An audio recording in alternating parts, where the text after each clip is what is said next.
guys, we're continuing this bullshit. This is Reaper's Creek Chapter 2. Oh my gosh. Okay, let's see if I can do this.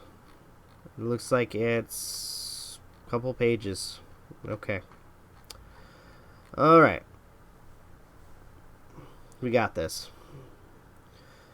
My mom was a little late getting home. Traffic. She threw her keys on the table and hugged her husband, my stepdad, Donnie. "How are the kids?" my mom asked. Papa replied, "These little rascals, they're alive." My mom glared at Papa, clearly not satisfied with the bare minimum requirement that we not die on his watch. My mom proceeded to tell us to fend for ourselves for dinner with her matted down, dyed red hair and basic makeup smeared. After a long day's work, she was off to take a shower and spend the rest of the day watching VHS movies on her 13-inch TV in her bedroom, laying on the custom log bed Papa made for her. Joanna walked into the front room and yelled from the door to my mom, asking, "Hey Mom, can I go to Uncle Matt's house for the bonfire?" My mom screamed back, "I don't care." So Joanna immediately smiled and ran off to get her jacket. "I want to go," I screamed after Joanna. Joanna replied, "I don't care, just stay away from me." I smiled and ran to get my own coat as well. Our neighborhood was a quiet place. We lived in the middle of nowhere. Our neighbors' houses were a good 1,000 feet from one another at the very least, leaving us to easily mind our own business at all times. A creek ran through our small village. I thought it was in the middle of nowhere. Mostly family members were in the area, which is why my mom clearly had no problem with us running over to the bonfire after the sun had already gone down. To get to my uncle's, we had to cross a bridge that was falling apart. It had boards with giant nails punching through them. The boards were quite parallel or consistent in width or length. The bridge handrails and support system was made up of metal cables. Tiny wires wrapped around one another, slowly rustling over time. To say the bridge was not appropriate for a child as young as myself would be an understatement. After crossing the slippery bridge in the dark, we could see the bonfire, people laughing and clearly already mostly intoxicated. My mom trusted my family, but considering how much alcohol ran through our bloodline, I'm not sure why she would at this hour. The night was mostly uneventful till one of my uncles offered me some whiskey.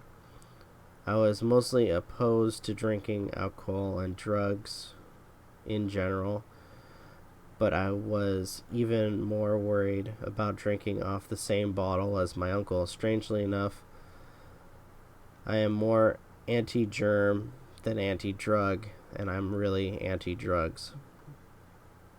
"Come on, Daniel, take a sip," my uncle screamed. He was the oldest of all the kids in my mom's immediate family and lived across the creek from my Uncle Matt. Which uncle is this? If it's not Uncle Matt, well, who is this? My father, my other family members around the fire got quiet as I replied to him no, but my uncle did not like this answer and said, "What are you, some kind of wussy? Take some whiskey." I again said, "No, I don't want any." My aunt, just to the right of me, looked at me and said, "Come on, Daniel, it's just whiskey."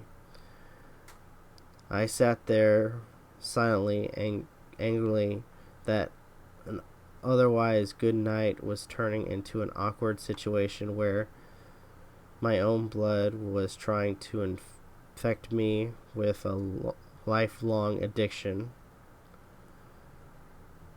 I saw what it did to them. I didn't want that to be me. Oh, jeez. My uncle hollered, sitting opposite of me around the bonfire here, as he threw the bottle at me. I didn't even try to catch the bottle. It smacked against my knee. Immediately I jumped up and yelled. I said, "No. Why do you have to ruin my night?" And before he could respond, I stormed off towards the bridge to go home. My sister Joanna was in my Uncle Matt's house, so she didn't see what happened. She didn't hear what they screamed after me as I walked away, and I was so upset.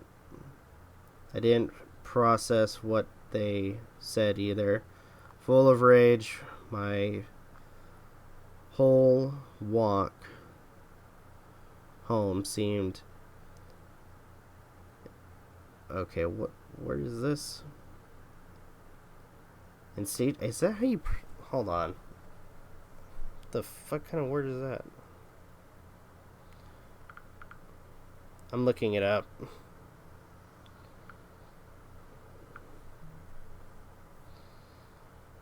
I'm gonna say this, it's like this freaking huge word, and he doesn't use a lot of big words in this book, and then you have this one word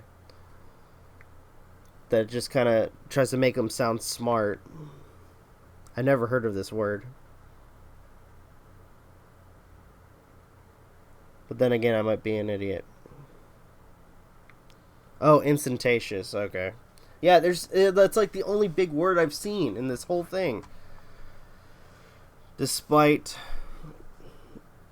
the walk being about a quarter mile in distance, the timely shower I took daily was spent in silence on that night.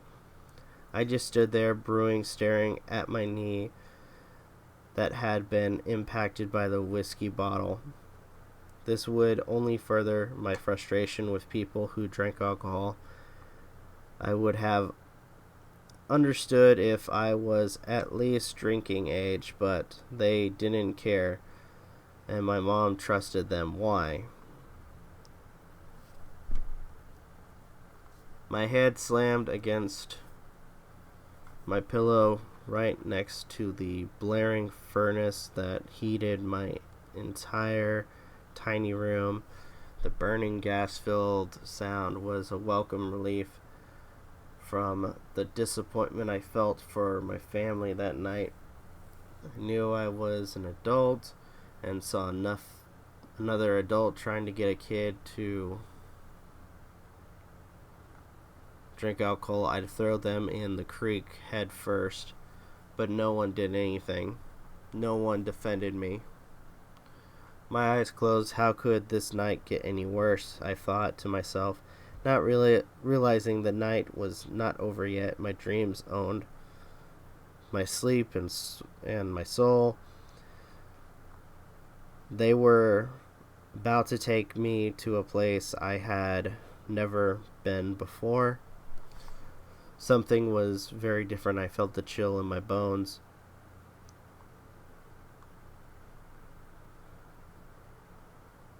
I woke up in darkness. No longer in my bed. I was in the middle of a massive nothing. I would have just said void. In the middle of a massive void. No sign of walls, no sign of rooms of any. I'm correcting it, rooms, because he says room. No sign of a room. I would just said rooms. Just silence.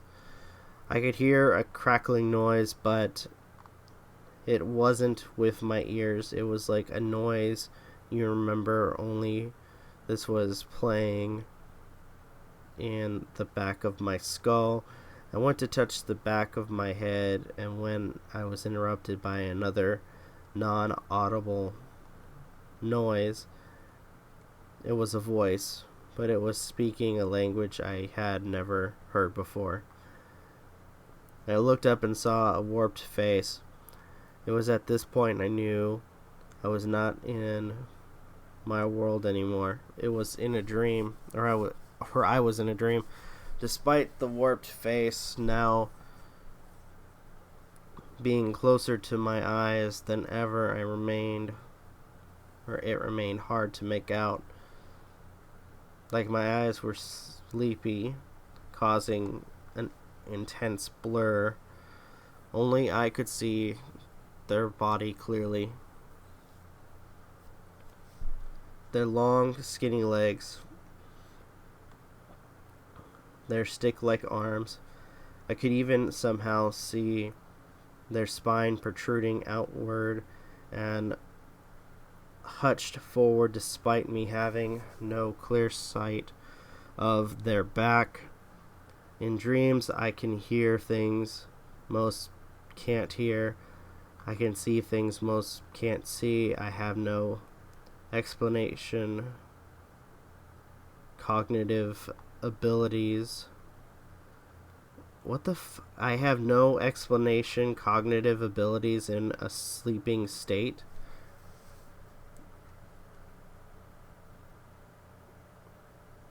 That doesn't make any sense right there. No explanation, cognitive abilities. This alien figure spoke what I can only remember as sharp, aggressive whistles. I was paralyzed, unable to escape, a perfect victim for whatever the creature wanted to do to me. This is what a fly would feel like trapped in a spider's web.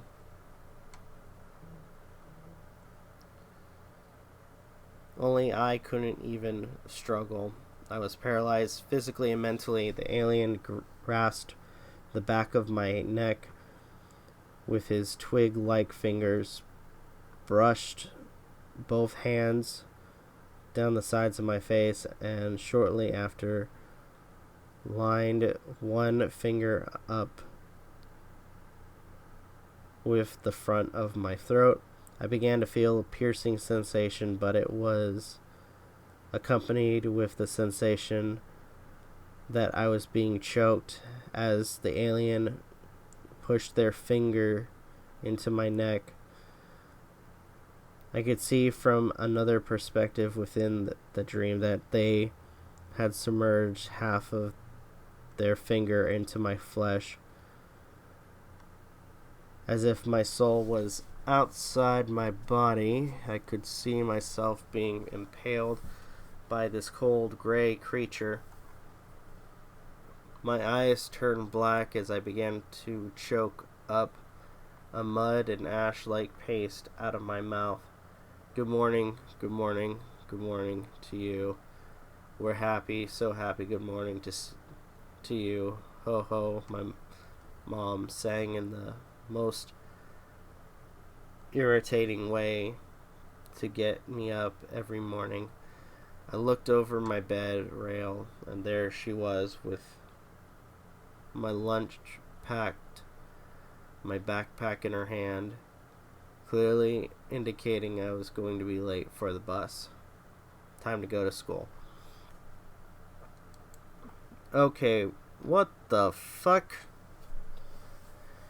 kind of shit is he on? Yeah.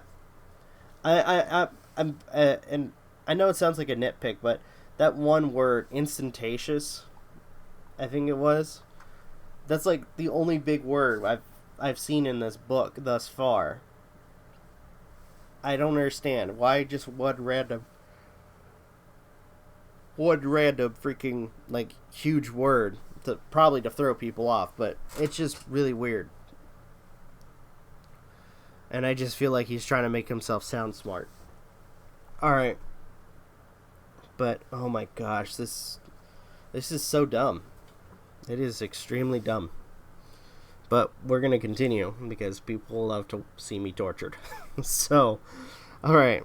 I'm kidding, though. I'm kidding. Alright.